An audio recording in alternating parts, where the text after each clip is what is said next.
recovered? I have not. All right. We're live, and I'm flying solo for now. Jeremy's going to join us a little bit later, and I'm here with Corey Reynolds, the TO of the best GT in North America, the Crossroads GT up in Elmira, New York. How you doing, Corey? Good, Alex. How you doing, man? Doing great. So maybe you can give us a little introduction, a little explanation about the Crossroads GT that we just had. Sure. So we just finished Crossroads. This is our 18th year running Crossroads GT. We were doing it as a Warhammer Fantasy tournament before Kings of War. So we've been doing it all 18 years right here in Elmira, New York at the same hotel here. So we've got a nice, consistent crowd going on year after year. A long history. That's right. So this year we had 80 Kings of War players, which I think makes us the biggest Kings of War tournament in the country. That's pretty incredible. Yeah, wasn't too shabby. Yeah, we had a lot of players from the Northeast and Mid-Atlantic. People driving all the way down from Virginia, Maryland, Yeah, so we're located right on the southern border of New York, right between New York and Pennsylvania. So it's pretty convenient for everybody from the Mid-Atlantic and the Northeast to get to. So I think that's always been kind of the confluence of a place where everybody can get to. So it's really like the GT for the Mid-Atlantic and the Northeast to all get together. Yeah, I know we had two teams from Ontario come down, and then Ray Shields and like TJ. They're all the way from like Ottawa, Eastern Ontario, and then we had the War Kings from Cape Cod, and then Aristocrats are down in Mid Atlantic, and you got the guys from Philly, New Jersey, all over the place. It's pretty amazing.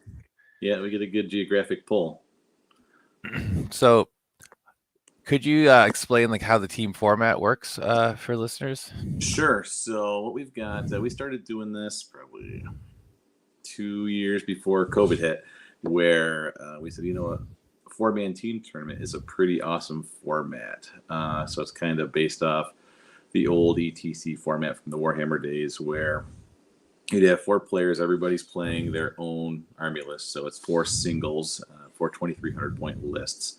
And what you do is it's going to be team versus team. Each of the 4 players are going to be playing their own individual game against a player from the other team. And so there's a matchup process that has to happen at the beginning of each round, where the team captains will dice off before the round, and whoever wins decides whether they want to pick the matchups for the first 2 players that they're going to put out, or if they're going to pick the scenarios. And once you do that, each team has cards for each of their 4 players, and then they put the 2 players out in secret that they're going to put up for bid at the first 2 matchups, and then the other captain does the same thing. They reveal them at the same time, and then whoever chose that they want to put the matchups or determine who the matchups are, they select which player is going to play which player from the opposing pair, right? And then the other team is going to choose the scenario. And then the vice versa happens for the last 2 matchups, where the team chose the scenario is now going to choose the matchups, and vice versa. Yeah, it's like this nice little mini game before the games start. There's some strategizing, or not at all, depending on the team. And sure.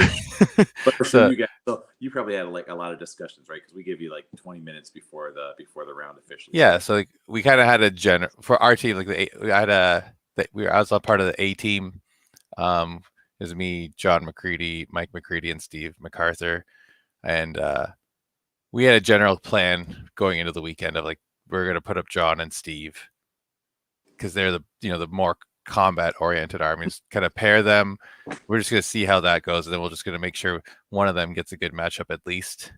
So usually picking matchups over scenario, and that if we got the chance. And then Mike was running a pretty stout dwarf list, and I was running my shooty rat. So then whoever was left got us. And usually when we got the choice, we chose matchups, and then I think only once we had to choose scenario. Oh yeah, so you're mostly choosing matchups. Yeah, and then they would pick who out of Mike and I they wanted to face, usually in the second, once things flipped. Gotcha. Okay. And then It actually worked out well in my favor because I've only played Trident Realm once with this list, and then I ended up playing them 3 times over the weekend, and And with three all the good shooters, wins. right? That helps. Yeah, yeah, it's definitely. I was like, okay, you're gonna choose to play me. That's cool. Wow, and It that's worked. because you saw the two most popular armies were Undead Yep. and Trident Realms. Yes. That was interesting because, and a lot of people I talked to felt that Undead and Trident Realms, when you had the opportunity to either choose a scenario or, in the Trident Realms case, choose a matchup and try to avoid the shooting army, that's Yes. the way you would want to go, right? Exactly. So that's fascinating that people. Because at the end of the weekend, I was like, I played Trident Realm 3 times, and I played Ogres twice, and I was like, I picked matchups for John and Steve more often than not, and every time they did, the Trident Realm player or the team would with the Trident Realm would pick me to pair against them, which was an interesting. Yeah, that's not a great matchup. No, it worked out well for us. Yeah, sure. Yeah. And then the Undead players, they all were like, oh, let me choose scenario. Let me choose one of my favorites and can really play into that. Yeah, exactly. Yeah. Well, yeah, because and that's kind of ties into what I was going to say. Like the team format lets you do a little bit more strategizing, and you can build a little more skewy if you wanted with your list, because if you plan with your team, you can start to like try to avoid bad matchups or force good matchups, or good scenarios, or avoid bad scenarios. So it's not. Right. And then when you're building your team, I remember last year, I think it was, or the year before the pandemic, the Shambling the Shambling Horde, they just picked like 4 like just similar lists, or some teams just pick similar lists. If I remember right, they had 2 Berengar lists that were so they would just pair put those up right up front and say, okay, go ahead and it's the same list with like a few difference in characters and monsters, but like it was like you there was a non-choice, right? So exactly, and then they would get the matchup for the second half of the pairings. Yeah, exactly. So it gives you a lot of opportunity for list building and just theme if you want. Right. And the strategizing aspect is like much different when you actually go into those matchups. Yeah, because I know some teams, like, they were pretty intense huddles. They had pretty intense huddles before, and I think it was the Battlehammer Cats had a dossier with every army list and plans and overall. There was a pair of notebooks floating around with like the match. The evaluations that everybody's done before. Notes on every team about what would be the good scenarios, what would be bad scenarios, who wants to be matched up against who. And then sometimes for us, I was more like, we had that general plan, and then I just kind of, in the moment, I just like went with my gut, and my team was like, you do it. They don't want, we tried to play. Yeah, we tried decision making by committee in previous years, where it's like I would, it's like, hey, what scenario do you want? And they're like, this year, like, just tell me what I'm doing. a lot of pressure on the captains then. Yeah, but it made it a little easier because there's no discussion. I just like go with my gut, see what happens, and just, and it turns out, give Steve MacArthur a terrible matchup every time. Well, no, it just ended up that way. I wasn't trying to do it, but then every time it was just like John would have a good matchup or a better matchup, so it'd be clear to pick one for him, and then Steve would end up with the other one. Well, that's typically how it goes, right? Is you get one guy into a really good matchup to try and get that 2021 score. Yeah, and somebody's going to have to take the heat and then maybe play for a small loss. And exactly, that's the goal, right? Yeah, it's like our strategy, because like you and the way you run it with scoring for the first 4 rounds.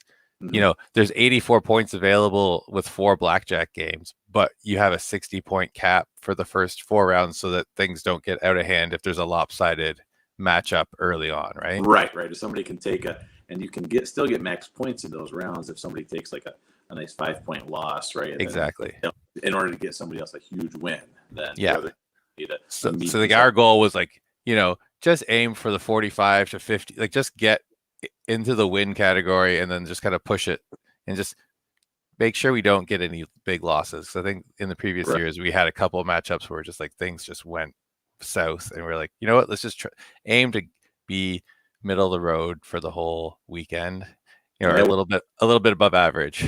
Right, and you were playing on second table in the last round. Yes, yeah. So I think we ended up 4th, which is our best showing yet, which is pretty awesome. third time out.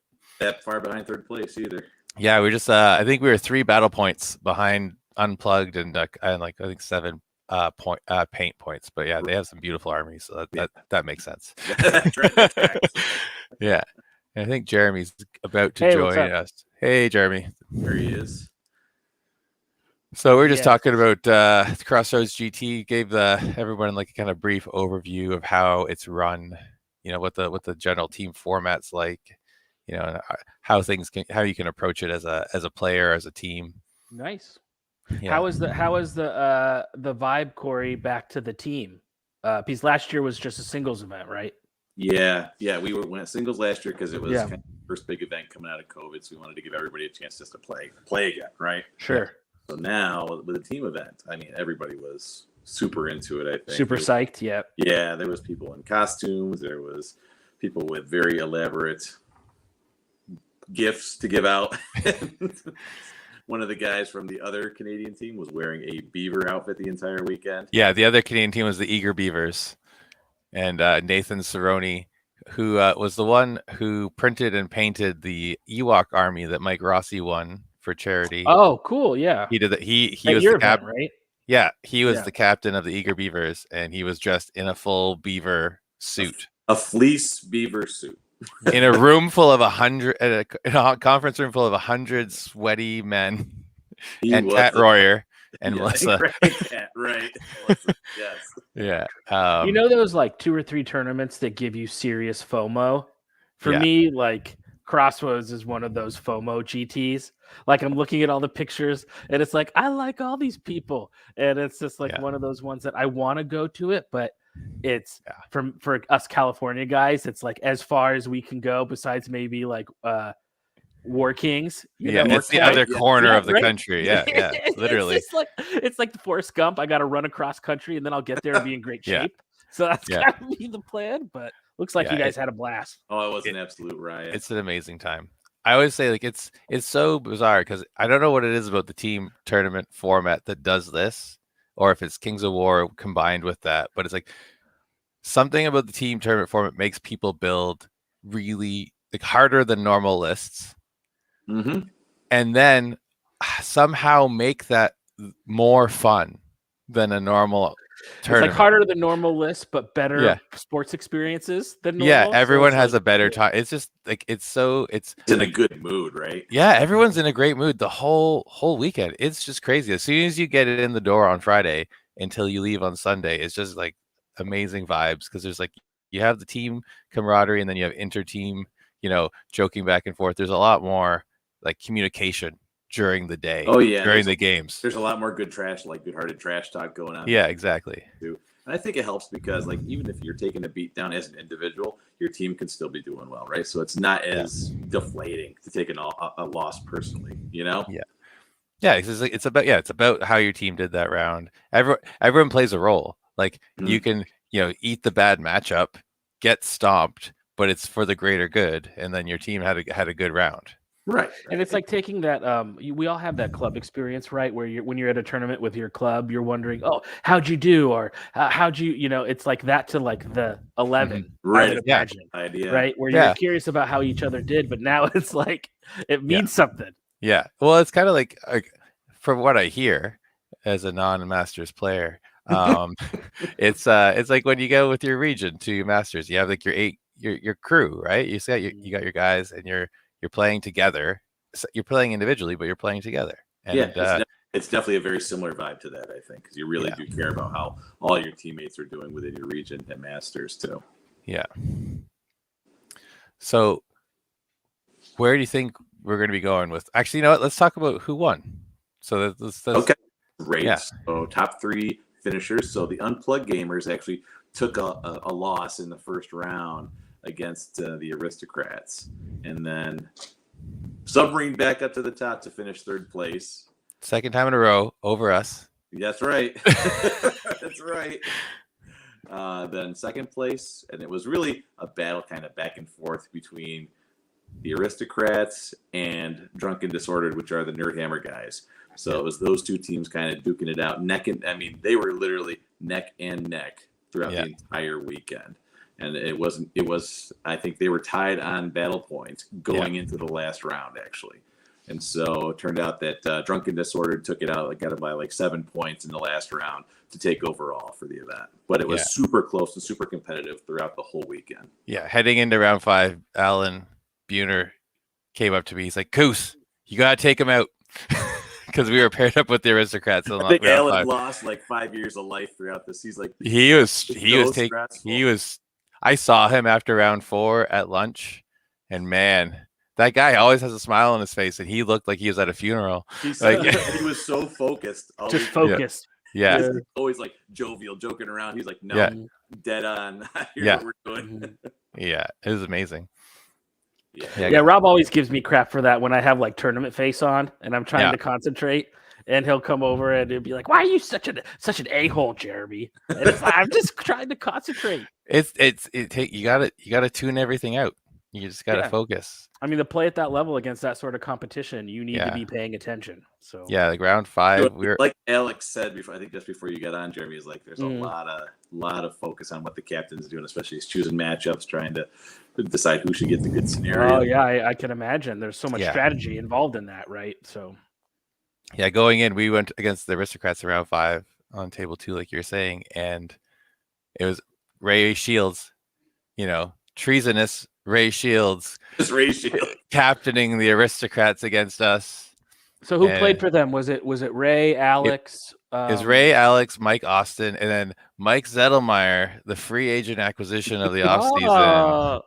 So they're just like, let's just pick up some guy who doesn't really know how to play very well. Yeah, maybe one of the best painters and players combinations in the country. Yeah, let's just add this guy. It's no big deal. Nothing just casual. Mike's a great guy. He's just a fun guy to be around, which is also true. But it's also yeah, they hosted him. He was down in SoCal recently, so they had him over to Scott's house, I believe, for some games. No, he's a great guy, but man, that he was running Ogre 9x9, which is actually the perfect crossroads list because it just creates problems. It's a problem matchup for pretty much everyone. There's very few lists that can be like, okay, yeah, I can do that. What scoring system did you guys use? So we used Blackjack. Blackjack, okay. Yeah, cool. And I was kind of worried because there was a lot of new players and a lot of new teams made of new players throughout the whole course of the event. So I was like, Blackjack can be tough for newer players to kind of figure out how to do the scoring. It's a bit tricky the first couple of games, but I think there were a lot of experienced teams there to help out with the scoring, which really helped. For the most part, we're experienced players, so they were familiar enough. So I think that helped keep things running smooth. That's a great point though. Is like there were a lot of new players from the Northeast and Mid Atlantic. There's a bunch of new clubs, a bunch of scenes that are growing rapidly and are really enthusiastic too. Yep, and so much so that I actually added an award for the event this year to say best new team because we had so many brand new teams or teams that had like 3 new players on them that were just new to the tournament scene. That I was like, okay, let's just have an award for the team that does the best. That is a new team. Yeah, because we had the guys from Albany. There's like the Shambling Mound. Like they kind of were, Shambling Horde adjacent or new guys, members of the Shambling Horde. Yep. And then there's 2 Buffalo teams this year. Yep, there was. So and then we had what 3? There's 3 or 4 like from Pennsylvania. Barry's Bathwater Experience. Those guys are from I think the Jersey area. Is Adriel still in the hobby at all? He's still around. I don't think he's actively playing right now. Okay, he was one of the like OG After Dark guys, like back in the original After Dark days. I remember I played. Oh, he's got his brother Ulysses, right? Yes. Now I'm gonna screw it up. I played one of them at my first Unplugged GT, like 4 years. I just know those. He was Shambling Hordes. I'm pretty sure. Yeah, I was playing with those guys. Yeah, those guys are great. That is true. And so the team that took out best new team was the Loaded Dice guys, and so that's a pretty brand new club out of like the Scranton, PA area, which is about not quite 2 hours southeast of here. Nice. Yeah, shout out to Chet. Electric City. Yeah. Yes. Yeah. So they are super like motivated. Like they've got a nice small group down there. They're running like 1-day events like every 3 months. So they've really like picked up a scene. It's close enough that I can actually drive there for 1 day from my place. And that's awesome. And met Chet Dudek, who's kind of heading up the scene down there. Yeah, he's a super nice guy. Really enthusiastic. I'm really curious, Corey. We've had, as every year we're in that can't say cock period anymore right now, right? Where people are gnashing their teeth and there's a lot of, there's lots of stuff going on in the world. Did you feel like, did you see that? Or like, it sounds like what you guys are talking about is that people were there, they were psyched, they were invigorated, the scenes are popping up. So do you think just up and down the East Coast, the vibe is good? Yeah, I think everybody was ready for just a good weekend of chilling out, hanging out, just good fun, right? That's all I heard. This has been a refreshing breath of fresh air to get back to Crossroads, to just hang out with everybody. So it was refreshing. Everybody's like, I'm just energized now again. Yeah, it absolutely. I think this summer, and like we just opened up like out of lockdown, and the border opened up in like April or May. So we've been kind of trapped up here. It's just awesome to be able to get to be part of feel like we're part of the greater community again, and just to kind of just engage. Yeah, and that was a nice thing too. Yeah, because you guys have kind of grown your scene up there, ironically, through COVID. Yeah, absolutely. You guys kind of blown up, and it was nice to be able to see you guys again because again, we haven't been able to see you guys for the past 2 years either. So that was great. Yeah, and having 2 teams from our local area is actually a big improvement. Oh wow, that's you had 2 teams. That's cool, Al. I didn't know that. That's awesome. Yeah, we had 2 teams, and then Ray was the 9th one, so we just threw him over to the Aristocrats. You were just like, bye, Ray. You're extra. We don't need you. You're extra. You're extra. Yeah, so I think it was good because there was like you had a lot of the negativity on Fanatics over the last few weeks, right? Yeah. So everybody's ready for something new. That totally wasn't even a part of the vibe. Like it was just like everyone was just a total happy. bro down. Everyone was just super happy to be there. Just a lot of hugs, a lot of beers, and a lot of like board games. Yeah, it just is like, we had Bay of Kings this weekend, so it's like I got so much FOMO, but at least I'm just delaying it to. Yeah, it's just, isn't there something so special about seeing your buddies and being in? I mean, and that's one of the things I love so much about Kings is I have never had a tournament experience that it wasn't just like, maybe you have a bad game at a tournament, but it's just like, it's just so great to see all your friends. Yeah, and the thing is, like, because we're in the hotel, so everybody stays in the hotel that we're playing at. And so Friday night, I mean, that hall is packed. Everybody is hanging out, playing games, drinking, just shit. I mean, there's like clusters of people all around the room just talking, and they're migrating from person to person just to see all the people they haven't seen for months or years, right? And so the same thing was going on Saturday night. Both nights, the hall was open till 2 a.m. and everybody was just hanging out. Yeah, and it's great. Everyone gets there as early as they can on Friday, just to like make it as long a weekend as they possibly can. Yep, the earliest person got there before I did. Noah Nathanson, who wasn't even playing, by the way, was just there to hang out. Yeah. So, there's just the corner of the room with the Shambling Horde guys just playing board games the whole weekend. Yep. Yeah, so I set up a whole corner of the hall that's just like board game tables, not even for Kings of War. And so we got like 5 guys from the Shambling Horde. Noah Nathanson comes down. Alex Chavez's brother comes down, and they all just hang out in the back. Well, that was one of the things I loved at Masters, that there was guys just when you guys hosted Masters, just hanging out, playing board games. Yeah. Not even in either of the 2 tournaments available. Absolutely. They're like, we'll just come and play board games. We have some people that are like, if they were playing individuals, they're like, we probably would have just, like, if they're on the lower tables, they're like, we probably would have just said, call it a tie, let's go play board games. Yeah. Yeah. 10-10 draw on board games and then a beer. It's the let's buy each other beers draw. Yeah, that's right. Exactly. Right. So they just come for the weekend and just do that instead the whole weekend.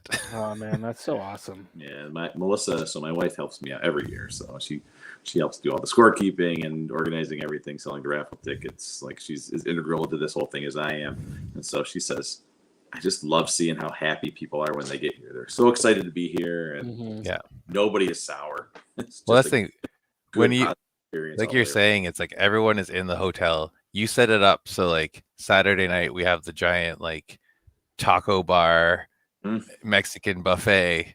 So like you can you finish round 3, you get your scores submitted, and then you just go like stuff your face full of tacos and get ready for board games for the whole night. No one has to disperse. No one has to go anywhere. And it's like the food is good, and it's just the perfect idea. It just like makes me like think I need to cater my next GT dinner. It's really convenient, right? Having the restaurant right there in the hotel, so we can get lunch ordered ahead of time. So lunch is ready when people break for the lunch break. That's really helpful, right? Because nobody's running around. There's no stress of trying to get all this stuff done while still doing the tournament. Everybody can just be there and be focused on hanging out, playing games. Yeah, absolutely. And then you're talking about Melissa, and she's helping run the raffle this year, which you chose a charity to like raise money for. Yep. Raised quite a bit. Yeah, so we raised just over $900 for the Community Contact of Central New York, which is a suicide prevention and crisis hotline support center for Central New York. So that was pretty awesome. Yeah, I feel like, a lot of us, a lot of the TOs and just the community in general have really focused on like channeling the energy, the positive energy of our community towards like, greater things beyond just gaming. So like we've really been a big focus on charity this year. I dig that has become a thing, especially in the Northeast events. I think every single one has done it now over the last year, where it's like, okay, we're gonna raffle off something. For the Unplugged guys, they raffled off Greg Person's old Night Stalker army. So at Shambling Horde, they did it. War Kings did the same thing. So it's been a very consistent theme, and it seems like it's gonna hold. So I like that. Yeah, because we did terrain, and then we did the army, and then you were doing like you just had a giant array of like raffle prizes that were like is quite impressive, and all your like high quality 3D prints. I know I've heard a few comments today about people who opened up their 3D print boxes, and they're like, "Holy crap, these are really well done." No, it's okay. I can take all the credit for that because I did those. So I've heard very good things about all the 3D prints that were part of the raffle as well. I'm glad people like them. At least I like doing it as much as people like getting them. So that's it's a hobby in and of itself. So that's awesome. Now Melissa has just advised me next year, do it over the winter break. Don't do it over summer. Get it all printed before summer starts, right? Stop taking summertime away to print off your prizes. That's the tricky part. Is like getting hobby done in the summer when you want to be outside is always that weird. It's a hard balance to find. It is. So she's right. I'm just gonna start in December. Just start doing it. Nice. So do you have any like big plans for next year, or just more of the same but just a little bit bigger? So, we'll see. So I've thrown a message out to Ronnie Renton because there was some discussion last time when he was down at the New York Masters about rotating Clash of Kings through the big events like Lone Wolf, Lady of the Lake, and Crossroads and Adepticon, just to get some more regional opportunity for people in different areas to play Clash of Kings. So I don't know if that's still in the books, if that's still something they want to do, but I want to know as early as possible. So absolutely, that's the thought process that they want to do it at Crossroads next year, that we can let people know. People could start working on Mantic armies, or if we're going to be able to stick with the team format, which everybody, but I'm sure people would be just as happy to roll around for a Clash of Kings event. If we were to do that instead. Absolutely. I just think it's really great to have that unique team tournament format in the rotation. I think it just adds so much to the community and like helps build the community, because I think you get a lot more interaction because when you play 5 games, you have 5 opponents. At Crossroads, you have 20 opponents. That's right. And it's just awesome to meet everybody that way, because it's hard to meet everybody at a GT, especially at the bigger ones, right? People, you definitely do. It's a lot better to like meet all the different people that are at the event. Yeah, so I mean, I'm perfectly happy to keep running the team tournament, because you're right. I think it is a unique experience, and my hope is that my goal next year is to grow by 2 more teams. I mean, I think it's either got to be the scenes here locally grow and add more players, but I think we've kind of exhausted our reach amongst all the Northeast and the Mid-Atlantic players. Like those teams, I think we've maxed out everything that we can do at this point.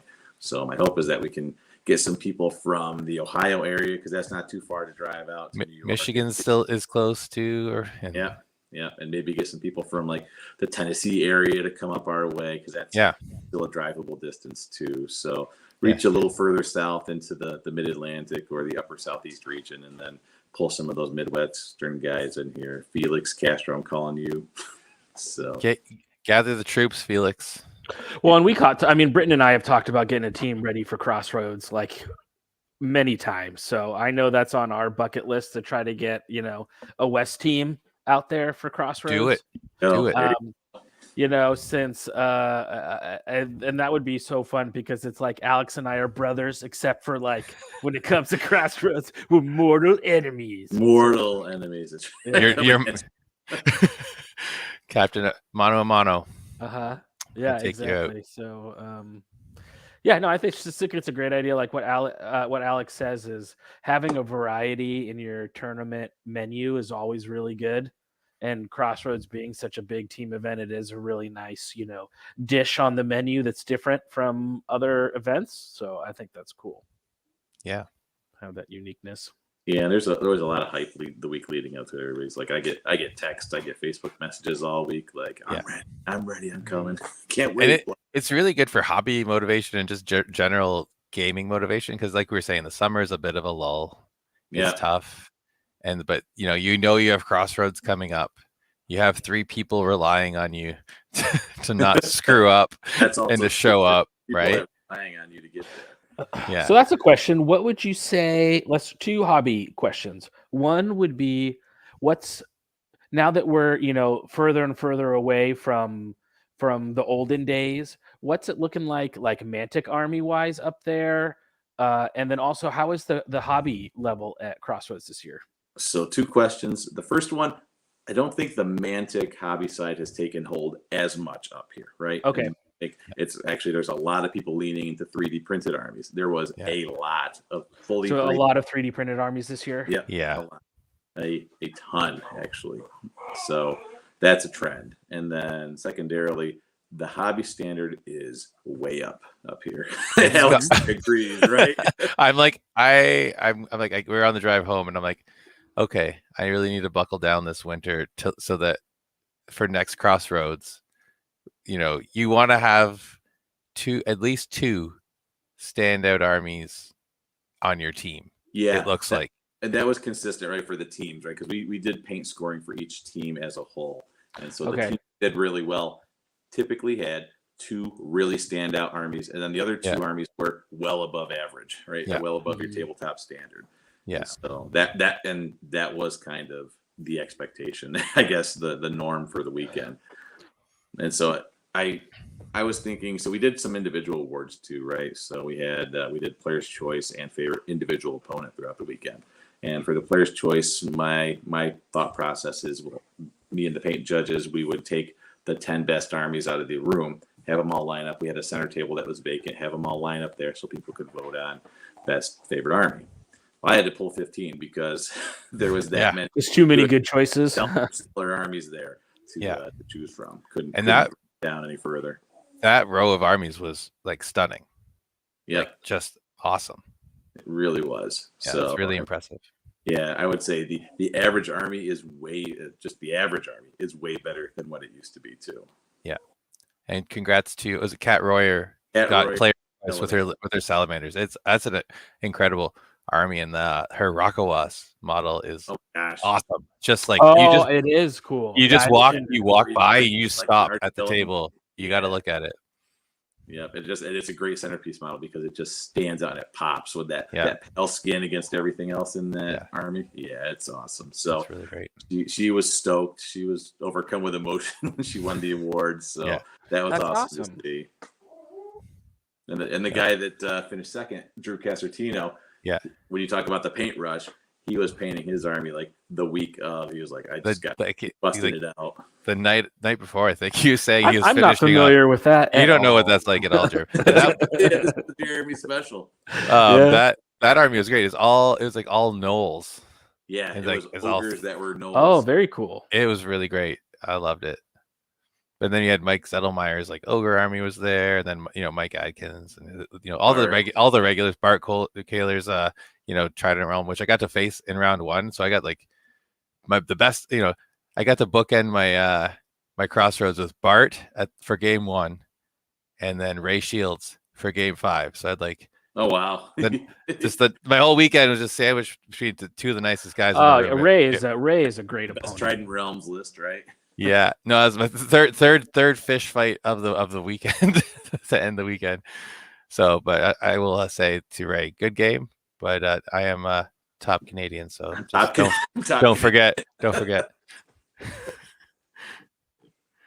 So Yeah. no, that's a great. All in all, I couldn't be happier with the event. I mean, I was stressing out leading up to the event because we had some last minute drops from the event as the kind of the week leading up, and I had 4 ringers lined up for the weekend, but we started getting close to that, and I was like, oh no. So, and like some people were able to fill with other players, like Marcelo for the Battle Pilgrims. He just grabbed a guy who had never played before. He's like, here, we're going to teach you Kings of War this week, and so we got a couple practice games in and came out and played. And same with Chet Dudek for the Loaded Dice guys. He grabbed somebody from their club to come out and play last minute. So we still ended up having like 5 people that had to drop because, I mean, COVID's a thing now, right? So it's just kind of be the expectation that people are not going to be able to make it last minute unplanned. So that's going to suck going forward.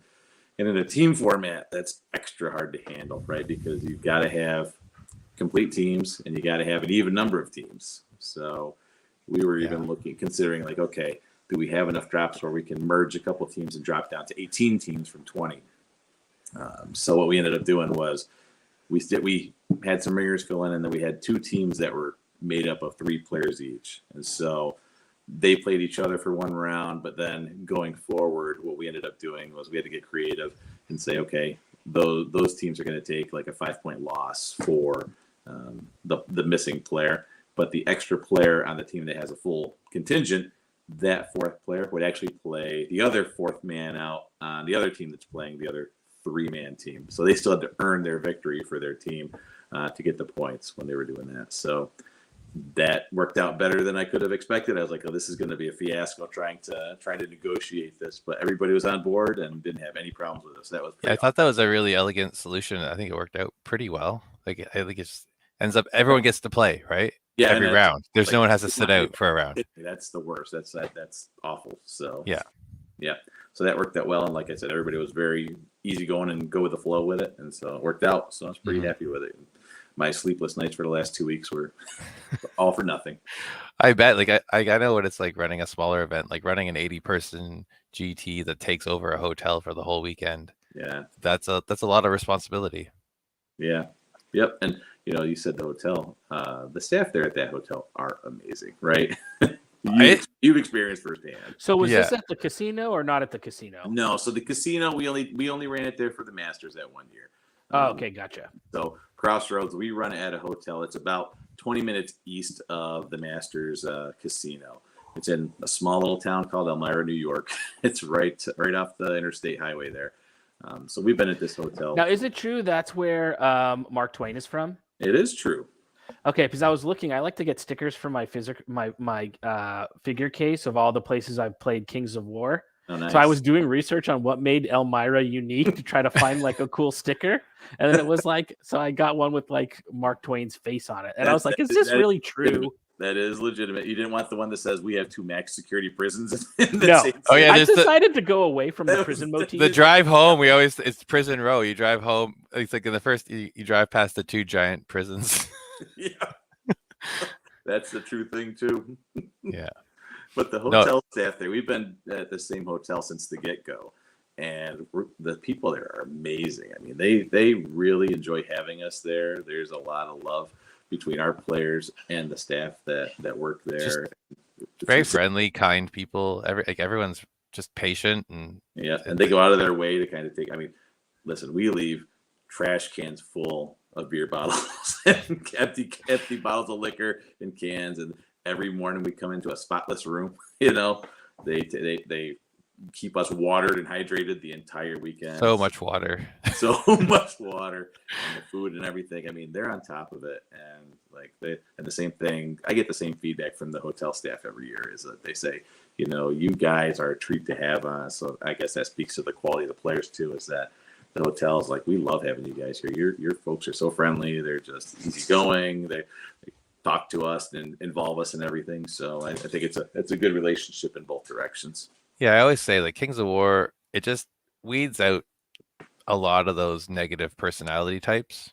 And I think that really just comes out in every aspect of the community, like whether it's like sportsmanship, just hanging out, or just how we interact with, everyone around us. I think it's just, we're just just good people. Yeah, Good exactly. people. And we've talked about that a lot before, Alex, right? There's certain Yeah. like sort of foundational principles around how the game is designed that I think are not the sole reason, that we have But the it community we helps, have, yeah. but I think there's certain type of players that maybe play other game systems because they don't Yes. quite have that sort of that list or whack or whatever you want to say. Those elements are harder to find in Kings than they are in other Yeah, games. it attracts Yeah. a quality of individual, right? Well, Yeah, just what you're looking for in a game, right? Which is Yeah. a beautifully looking game that is about strategy and what Mhm. the decisions you make on the table.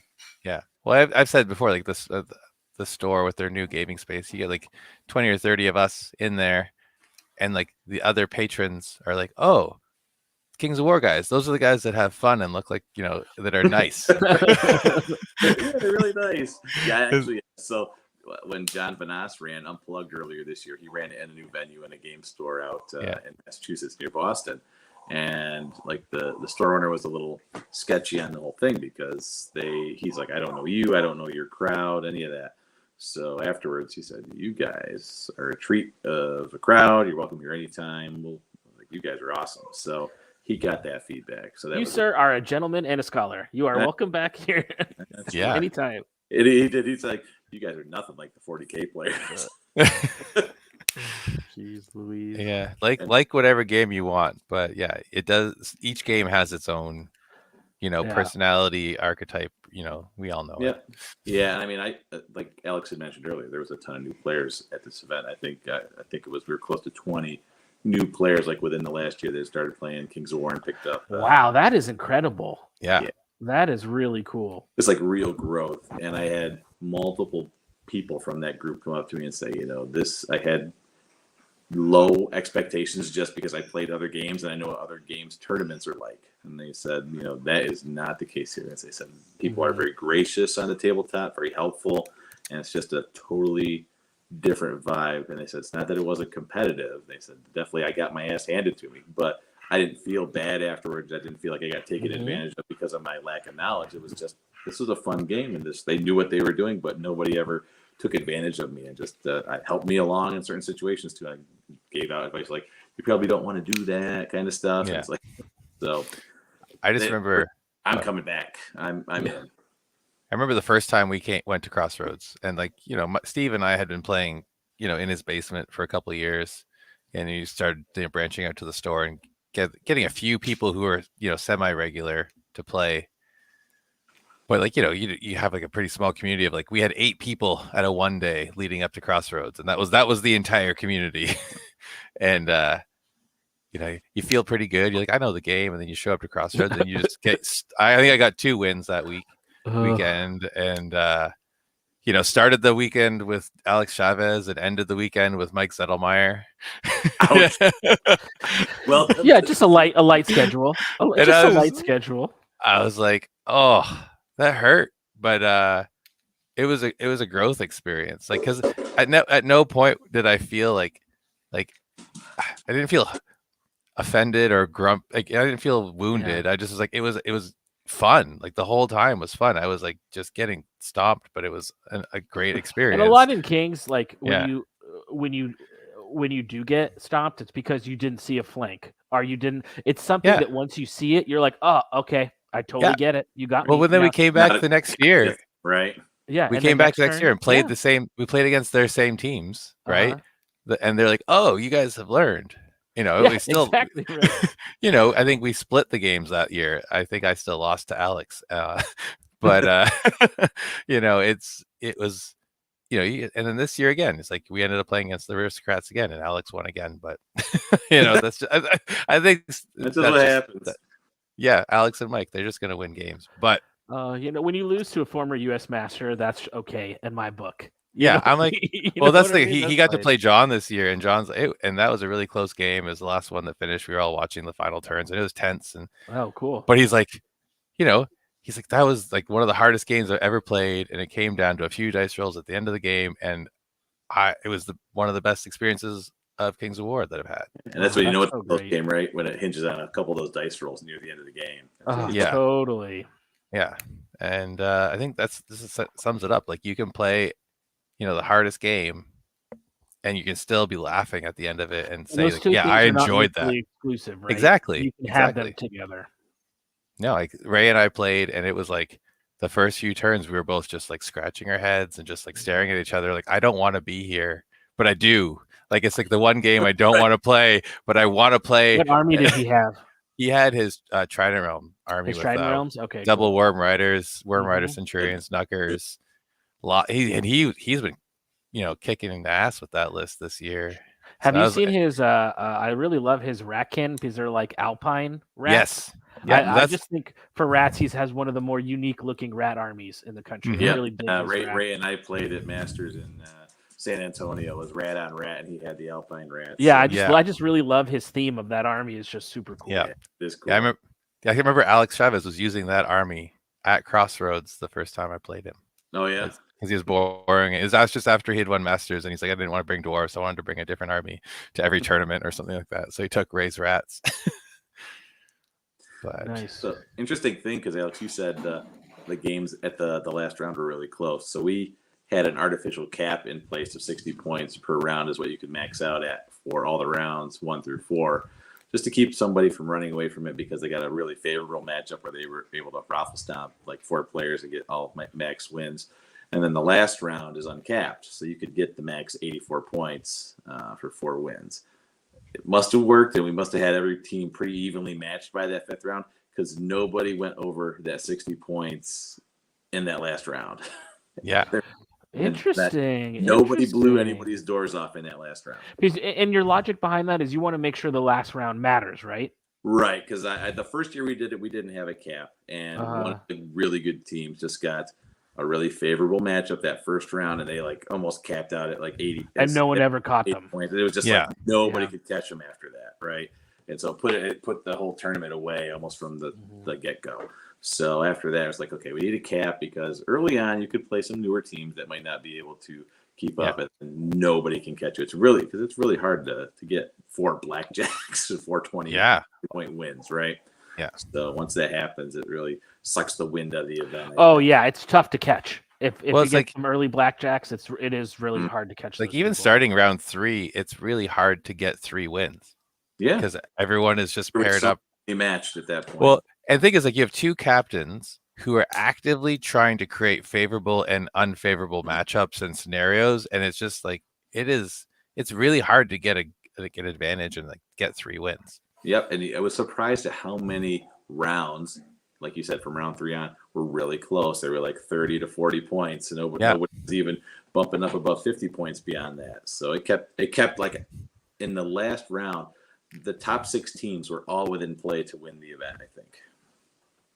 Yeah, if somebody could have capped, like got to that 80-point victory. Yeah, because I think we were in 4th, but like if John had just won, or Steve had, like, if we had 3 wins, or just a few, if our 2 wins were a little bit flipped, because I think it was like 46 or 48-36 or something like that. Right. And if it just that had flipped, we would have been in 2nd place. Right. Like, and it's just everything was so tight at the end. So that was nice. As a TO, you like to see that, right? There's a lot of tension, and every game mattered at the end, and everyone knew it. But everyone was still like in a good mood. Yeah. Nobody was like grouchy. Nobody was like, oh my god, just wringing your hands, being real terse. Everybody was like super into it, right? Yeah, exactly. Aspect. And like, I didn't play in the Warhammer scene, so I always hear the horror stories of the Northeast as being like the biggest jerks on the planet. And to me, it's like, I know it is Corey and like Rossi and like all and Vanas and all the like the Northeast guys who are just like the coolest, nicest guys. So like, I always hear those horror stories of how bad it used to be. And it's true. It's definitely true. They don't play this game anymore, so. I still do. Well, yeah. Well, that's why we let you TO, so you don't like ruin our sportsmanship. There you go. Don't drag the room down. Yeah, so it's just I'm super satisfied with everything. It was great. I feel good. Now I just need to catch up on my sleep, because my old ass can't be staying up. It's like literally 2 nights in a row. Yeah. Yeah. Thank you for joining us, taking time out of your recovery day evening. to pontificate about your wonderful event. I say it's like the best weekend of the year. It's better than Christmas. Right. I mean, it is. And that's got to make you feel good, Corey, right? That people, that this thing that you put all this blood, sweat, and tears into is appreciated. Oh yeah. Oh, I feel the love. Trust me, I do. It's really good. I get a lot of messages. People text me on all week after too, just saying, had a great time. You do a great job. Thank your wife for me because she's as big a part of this as anything. Absolutely, she is like the friendly face of Crossroads. She's a superstar of Crossroads, right? Yeah, she absolutely is. You don't leave the weekend without getting like a nice big smile and greeting from her. She's awesome. So she was on Saturday night. She had a few too many drinks, and so she grabbed one of the robes, one of the championship robes, and was running around the game. That is a spouse well chosen, my friend. That's right. I got actually just talk about that for a sec. The first place. Share that story. First place was not just some medals, they didn't just walk away with the Mid-Atlantic Trophy. What did they walk away with? Silk custom-made boxing robes. Are you serious? What a trophy, man! That's amazing. Awesome. If that's not what they're wearing every morning when they get up to go drink their coffee for the whole year. And they are nice too. I had shaky expectations when I got them on Etsy, but I was like, oh my god, they're really nice. I was like, that's hilarious. Pretty jealous. Yeah, what a great trophy. Yeah, so they are. I think the Drunken Disorder guys are pretty happy with them. Yeah, I expect some birthday pictures from Alan Buhner. Wearing it. Yeah, congrats wearing to the Drunken. And he says, "I'm wearing this and nothing else." That's right. Yeah, that's right. Yeah, congrats to the Drunken Disorders guys. Like that was, they played great all weekend. They did. Yeah. Man, and they partied hard Friday and Saturday night too. So they have some serious GT stamina. I got not as hard as some guys. I had one guy drop out in the middle of game 4. No! And he's like, after his turn on round 1, he was playing Chet Dudek, and he looked at me. He's like, "I'm sorry, dude. I can't do this. I got to go back to bed." Just left. So I learned my. They sitting around it. It was like, I'll play. I learned my lesson the 1 year staying up till 3 with Chris Fisher and Joey Greek playing code names, and I was like, you know what? Your games suffer on day 2 after that. Oh yeah. Oh yeah. So Jeremy, I'll tell you the story. Here's my parting shot. So we did a trophy, an award for it's called Snake Bitten Trophy. This is already laughing. So just for whoever has like the worst bad luck story of the weekend, like whatever happened in their game, right? So I'm thinking, of course, it's going to be a gaming story. No, it's a real life bad luck story. So my son and I are sitting on one of the end of the table rows, and we're just talking because my son was there helping me out. So my son is 25, and he is a lot bigger than me. And so we're sitting there talking back and forth, and I talk with my hands. He just as animated talks with his hands. So this guy, one of he's not newer, but he's been around a little bit. But Joe Ferry. He's probably half my size. So he's walking through and we don't see him. He tries to like duck under and the middle of us to go through to the other side of the room. And my son does one of these, like just spreads his arms out to express something and smacks him right in the face as he was trying to duck under. Knocked him out cold. Like he went down right to the face down on the floor. At first we were like, thought he was just joking. Yeah, you're like, ha ha ha, and you're like, dude, this guy's knocked out, man. No, he's out. I was like slapping the side of his face, like, you there, buddy? Oh my god! My son's like, what just happened? What did I do? And we got him up on his feet. In all fairness, he was wasted at that point, but it was hilarious. That was funny. He got up and said, what just happened? And the funny thing is that Corey's telling me about our movements, and I'm waiting for the army got knocked over and destroyed. No. So once I heard that someone just got punched in the face by accident and knocked out, that's fine. No big deal. That's okay. That's not like 12 months of hard work. That's just a few brain cells. That's not like the sound that we all dread to hear in the game room of the army falling to the ground. Nothing so dramatic, thankfully. Awesome. So yeah, it was an awesome weekend. I'm happy to have seen everybody again.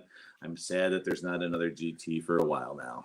Yeah. What do you guys? Do you guys have Harvest of Souls, or what's next? Nope. So we're not doing Harvest agenda? of Souls this year. Okay. So we stopped doing the fall GTs because there was like a lot crammed on top of each other. So John decided not to do Harvest this year, and then we were trying to do Du Bois, but that kind of panned out due to limited space at the convention. So we don't have anything GT wise until January for Dead of Winter now up in Albany. Oh wow! So you guys have the fall off basically, unless you want we to got travel. a big gap. So we're looking forward to some 1 days, right, Alex? Yeah, we got a 1 day in October. We got the spooky murder ghost tournament up here. Ooh, nice. We're gonna have like a ghost special character that has like Cloak of Death and like icy breath. He has like one attack, but everyone gets to paint up a special ghost character for their army, and there's gonna be a ghost character painting competition. Nice. And then December I think we're gonna test out Ambush. We're gonna do a small points level tournament anyway in December, but with the new Ambush rules, we're gonna just do like a 5-game Ambush tournament. I think. Interesting. Yeah, I'm curious to hear how that goes. Yeah, that will be fun. Yeah. Then there's Dead of Winter, and then we'll do March of Death in March, which will be a descending points value tournament. So we'll have higher points on day 1 and lower on day 2 because your army is on a forced march through enemy territory, and you're taking casualties as they go. Casualties. So that's interesting because usually it's the other way around with those style tournaments. You get less points and then add stuff on the next day. Yeah, I know so that's we're gonna have how the Alamo has done it many years. We're gonna do more on day 1 and then less on day 2. Nice, cool. Yeah, we thought about when we found out that Du Bois was canceled. We were thinking we could try to cram something into November, but just John and I, we run most of the events up here, and that's the months that both of our wedding anniversaries fall within. Yeah, you got to make sure you're keeping short notice, and we got to keep the family. Short notice does not help. It's not conducive. Yeah, it's like so about the anniversary. Also, honey, you look so beautiful today. So we might take another look at the GT calendar next year, but we've got a gap to fill now, so we'll figure it out for next year. Up until September, we have one pretty much every month. Yeah, in the Northeast. So that's great. Yeah, it's pretty great. We've got like ones in Pennsylvania that's technically Mid-Atlantic, but they're just pretty close. With like Nerdhammer and the Pilgrimage. So there's a good confluence of GTs now, like you said, every month. Yeah. And then Keystone, is that coming back, or is that no? I think Keystone's done. I think I know Rob Allison was talking about taking that spot in the summer potentially next year and moving Nerdhammer up because every year he gets kind of stung by Clash of Kings releases and whether to use the Kings or not. So they were thinking of moving into that August time slot to move Nerdhammer that direction. So I get that. Yeah, I was listening to their show today actually, and he was talking about that of when you're in that sort of Clash of King window, it can be tough. You know what I mean? Yeah, that November is a hard slot for a 2-day because everyone just got the new rules and they don't. And you can't push it to later because you got Thanksgiving then. So and then you're right into Christmas, and next thing you know, it's just like, and especially you guys have to deal with weather too, right? Always the weather concern. Yeah, that's it. It makes it sketchy for anybody traveling, even though the snow doesn't really get too unreliable until January, but it's still a concern, right? Yeah. Yep. So our fall will be filled with list crafting after Clash of Kings, won't it, Alex? Mm-hmm. Absolutely. Can't wait. I'm glad that it's coming out a bit early this year. So gives us something to work on. Give me a couple of weeks to recover after Crossroads, and then back to it. I'm just going to keep painting the same thing that I've been trying to paint for the last 2 years. Right? Kingdoms of Men. Eventually, it's going to be. We'll see which one of us gets it done first. Exactly. It's a very slow race right now, guys. This is like year 3. Dear Diary. Dear Diary, I will continue to work on my army that will not exist in 6 months. I bought more parts for more miniatures for a different army this week. Well, I have all my EOD. I see a bunch of boxes on my table that were delivered today, so I think that's all my EOD stuff. So I'm going to be starting to work on that this weekend, probably. That's Nice, fun. Those are some sweet models. Yeah. Oh, you had the Shobik in the raffle table, and I was looking at that. It's a nice model. I think it's cool. Their skeleton sprue, when you actually look into it, it's very nice. Lots of cool options. Awesome. That's exciting. That is good. I stuff. can't wait to see what you do with it because I know like I'm not always the biggest fan of the Mantic Studio paint job, so I really want like people like you, Jeremy, to be. I want to see what the best can be done with. Yeah, I've been working on basing. I've been doing a lot. That's basically I got to get my basing and theme down first before I paint the army. So I have like all these I have like super desert, wasteland desert, like next to a river desert. All these empty multi bases of just random. As Jeremy's basing Pinterest boards. Yeah, basically, yeah. No, that's I agree because there was a Toon Kings army that was at Crossroads this weekend. Is like, man, the basing really matters in that army because you're right. If it's just flat desert, it's kind of blah, and it drags the rest of the army down. But a really well done desert base with lots of interesting elements adds to it. You know. Mm-hmm. Yeah, I'm leaning towards the desert wasteland because that way I can use cool crackle paint and have some sand, rocks, shrubbery, because if it's just straight dune sands, unless it's painted perfectly, it's just kind of boring. Yeah. So anyway, but I agree. I agree. Ideas. Yeah. All right. Well, I can't wait to see before we let you go. I can't see. Can't wait to see what Corey does next, man. Have you seen his Twilightkin army, Alex? That he took the Masters. Got to see it in person yet. I haven't seen man, it. That army have it out this blew me weekend. away, man. It was so good. I just seen the pictures, which are impressive enough. It's just talk about hardcore, you'll have to 6 to midnight theme. Man, that had me from 6 to midnight. I saw that army and I was like, man, this is beautiful. I have to bring it as an alternate army to March of Death, so I can take a look at it. Yeah, I'll bring it. It'll be something. It won't be Twilight, and it'll be something else. Yeah. That's what it'll be. When an army looks that good, you got to find a different way to use it. I've already played it as Northern Alliance. I played it as Abyssals. I played it as Twilight Kids. So. Nice, man. Got to get that mileage out. The baby. Swiss Army, whatever you need. As I've done on it, I'm gonna get a lot. Yeah, that's awesome. Awesome, fellas. All right, so that's gonna do us for tonight. And remember, just keep countercharging. Thanks, fellas. Thanks, Corey. Yeah, thanks, Corey.